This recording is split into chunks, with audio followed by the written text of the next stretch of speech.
O Programa Nacional de Florestas Produtivas pretende impulsionar processos de restauração em estabelecimentos rurais. Quem vai explicar melhor esse programa é o secretário de Governança Fundiária do Ministério do Desenvolvimento Agrário e Agricultura Familiar, o Moisés Savian, que está aqui com a gente. Seja muito bem-vindo, secretário. Bom dia. Bom dia, satisfação recebê-lo mais uma vez. Eu estava aqui falando, tem tempo que eu não converso com ele. Ele fala com os meus outros colegas aqui, mas comigo mesmo ele estava sumidinho. Hoje a gente teve a oportunidade de estar conversando sobre um programa que foi lançado na semana passada, que é muito importante. Eu gostaria que o senhor falasse para a gente como que ele vai ser feito de fato, onde vai ser implementado e o que ele compreende, porque a gente fala muito de florestas. Florestas produtivas é um pouco diferente. Por que esse nome, hein? Bom dia, Thiago. Prazer estar aqui contigo novamente, né? Começando a semana numa segunda-feira aí, né, com bastante trabalho agora nesse final de março. Quando a gente fala em florestas produtivas, e a ideia de trazer esse nome do produtiva é justamente para identificar e valorizar a floresta também como um ativo econômico. Muitas vezes nessas discussões todas sobre regularização ambiental, sobre florestas no âmbito do Código Florestal, a gente vê a floresta como um passivo. Só que na verdade a floresta ela é um ativo tanto de produção de serviços ecossistêmicos, e aí entra a questão da água, que é fundamental, como também ela pode ser um ativo no sentido da produção de alimentos, da produção de folhas, da produção inclusive de madeira, né? Então a ideia de florestas produtivas foi justamente para trazer esse componente da produção. E esse programa ele tem como objetivo estimular os agricultores familiares, né, a recuperar as suas áreas degradadas, a fazer a sua regularidade ambiental dos seus imóveis com florestas e com produção. A gente está vendo aí uma série de mudanças no clima que afetam especialmente os sistemas de produção.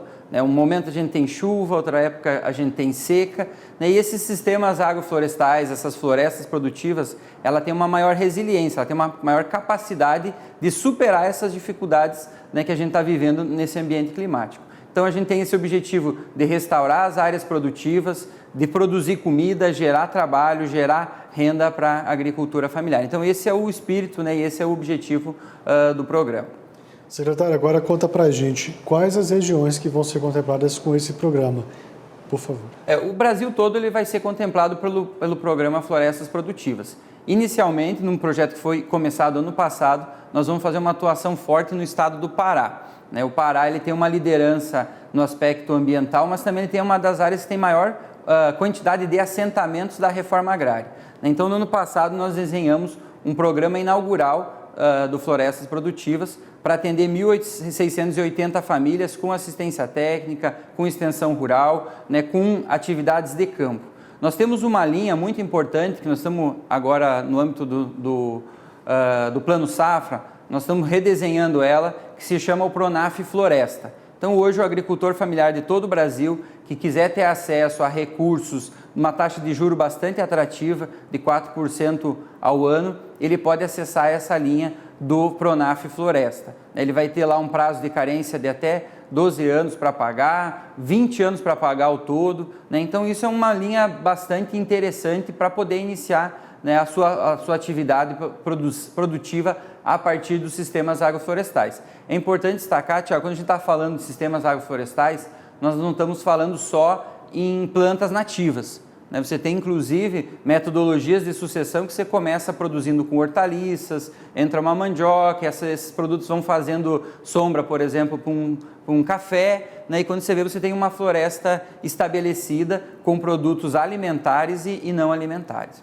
Interessante o senhor tocar nesse ponto, secretário, porque quando vai falando da floresta, a gente vai imaginando de fato isso, a forma que ela pode ser feita, como ela pode ser levantada, o que ela pode trazer de recurso para o produtor que investir nela. Então, assim, a gente tem aí incentivo para isso, temos diversos planos, né, que buscam colocar essas florestas cada vez mais em evidência, e agora um programa específico que já está dando certo lá no Pará. São mais de 1.800 famílias, como o senhor citou para a gente aqui agora, que já tem aí esse estímulo, que já está fazendo esse tipo de trabalho. É possível a gente levar para as outras áreas também, que não seja só ali na Amazônia, por exemplo. A gente tem aí a área de cerrado também, que pode ser mexido de alguma forma, que traz rentabilidade para o produtor, sim, além de cuidar do meio ambiente. Isso também é possível dentro de um programa como esse? É possível em todo o Brasil, né? A gente tem produtos específicos da nossa biodiversidade, da nossa sócio-biodiversidade, que pode ser colocado. Aqui no caso do cerrado, né, nós temos, por exemplo, o pequi. tem toda uma ligação com a cultura alimentar, um arroz de pequi, né? Aquela coisa toda, né?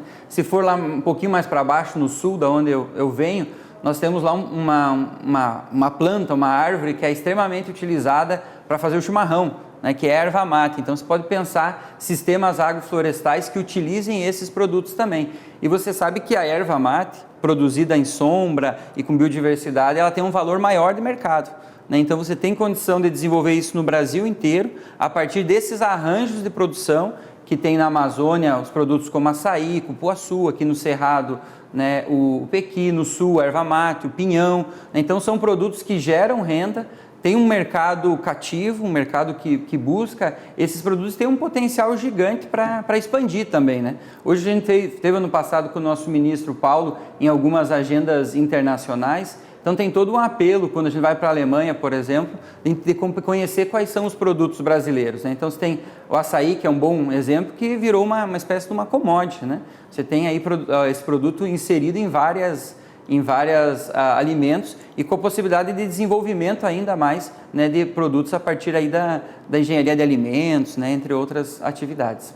Você puxou aí a sua sardinha lá para o sul com a erva mate, e eu, como bom goiano que sou, eu gostaria muito de ver uma agrofloresta aí de pequi, viu? Assim, o pequizal vai ser uma coisa bem bacana, gosto muito, viu? A gente torce para que isso aconteça de fato. Bom, brincadeiras à parte, sempre uma satisfação recebê-lo, quero agradecer muito a sua participação, contar para a gente um pouco mais do que vai ser esse programa na prática. Quem está nos acompanhando agora, queira saber um pouco mais, queira buscar esses incentivos, onde é que tem mais informações a respeito? Olha, isso pode ser encontrado no site, nas redes sociais do Ministério do Desenvolvimento Agrário, né? Nós estamos aí num grande trabalho de divulgação dessa política. Nós vamos ter agora com o Plano Safra, né, um arranjo mais organizado das políticas. Tem um exemplo que a gente trouxe do crédito, mas eu poderia falar da política de garantia de preços mínimos para os produtos da sócio-biodiversidade, né? O governo lançou um recurso bastante importante, que essa política ela visa garantir um preço mínimo. Então, supondo que o pinhão, né,